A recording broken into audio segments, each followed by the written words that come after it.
High school class 9th। हमने पिछली class में ज्योग्राफी का फर्स्ट और सेकंड लेसन रिवाइज किया था। ठीक है, आज हम इकोनॉमिक्स का फर्स्ट लेसन रिवाइज करेंगे। तो ये सब अभ्यास के आपके क्वेश्चंस हैं। तो देखिए सेकंड क्वेश्चन आपका, इसमें हम पालमपुर की जो गांव की कहानी उसके बारे में हमने पढ़ा था क्लास में।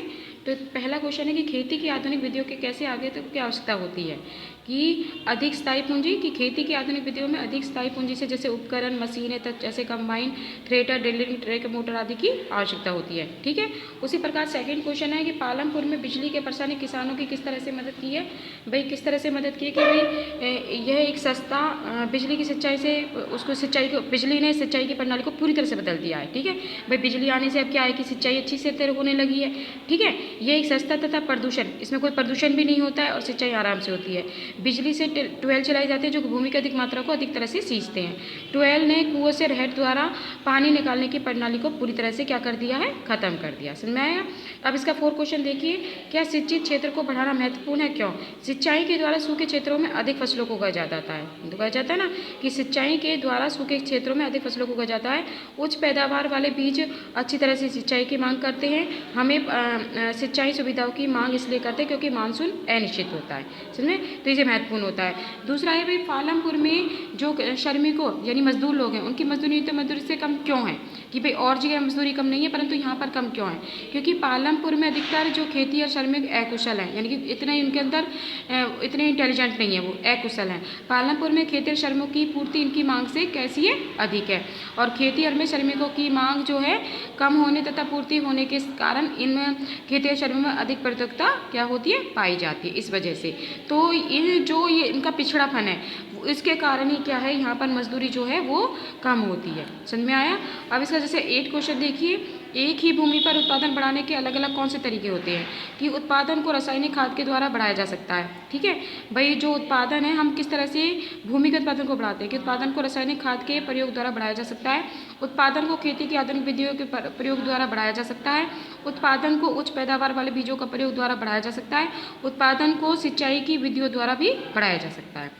ठीक है भाई, ये सारे जो रीजन है इनके कारण क्या है कि हम जो भूमि की उत्पादकता है उसको बढ़ा सकते हैं। ठीक है, उसके बाद अगला क्वेश्चन है कि 1 हेक्टेयर भूमि के मालिक के किसान के कार्यों का ब्यौरा दीजिए। 1 हेक्टेयर भूमि जो कि 100 वर्ग मीटर होती है तो छोटा टुकड़ा होता है, इस टुकड़े पर किसान आधुनिक विधियाँ जैसे ट्रैक्टर आदि का प्रयोग नहीं कर सकता। ठीक है, अब होते हैं मझोले। मझोले तो छोटे और बड़े किसान कृषि से पूंजी किस प्रकार से प्राप्त करते हैं।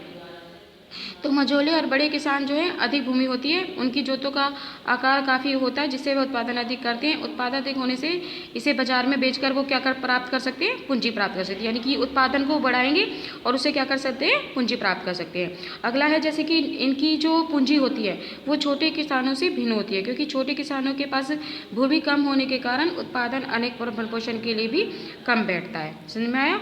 उसके बाद एक एग्जाम्पल यहाँ पर तुम्हारे इसमें क्लास में आया था कि सविता को किन किन शर्तों पर तेजपाल से ऋण मिला था। कि भाई सविता जो है एक छोटी कृषक है, यानी कि खेती करती है, वह अपने 1 हेक्टेयर जमीन पर गेहूं पैदा करने की योजना बनाती है। भाई उसका जो 1 हेक्टेयर जमीन है उस पर गेहूं उगाना चाहती है। वो उसका अनुमान है कि कार्यशील पूंजी के रूप में उसे 3000 रुपये चाहिए। तो जो तेजपाल है वो सविता को 24% की दर पर 4 महीने के लिए कार्य करने को तैयार हो जाता है। तो जो ब्याज की एक बहुत बड़ी दर है, सविता को यह वचन देना पड़ता है कि वह कटाई के समय उसके मौसम खेतों में एक श्रमिक के रूप में 35 रुपये, यानी कि 35 रुपये में उसे प्रतिदिन उसके खेतों में काम करना पड़ेगा। तो ये मजदूरी बहुत कम है, पर सविता ये जानती है कि उसे अपने खेत की कटाई और पूरी करने के लिए बहुत मेहनत करनी पड़ेगी। तो उसके तेजपाल के खेतों में श्रमिक की तरह काम करना पड़ेगा। कटाई का समय बहुत व्यस्त होता है। 3 बच्चों की माँ के रूप में उसे घर के कामों की बहुत जिम्मेदारी है। सविता इन कठोर शर्तों को मानने के लिए भी क्या हो जाती है, तैयार हो जाती है। तो सविता की स्थिति निश्चित तौर पर अच्छी होती है यदि वह बैंक से कम ब्याज दर पर उधार लेती थी। तो वो क्या इसमें यह बताया कि भाई अगर सविता तेजपाल से ब्याज न लेकर, यानी कि पैसा न लेकर अगर बैंक से पैसा लेती तो उसके लिए वो ज़्यादा बेहतर होता। समझ में आया। तो नेक्स्ट जैसे अगला लास्ट क्वेश्चन देखिए, जैसे ये है, आपके क्षेत्र में कौन कौन से गैर कृषि उत्पादन हो रहे हैं, यानी कि भाई कृषि के साथ साथ आपके जो पालन पूरा है इसमें कौन कौन से और कार्य हो रहे हैं। तो जैसे ये है पशुपालन द्वारा भाई पशु पाला जाता है तो दूध निकाला जाता है।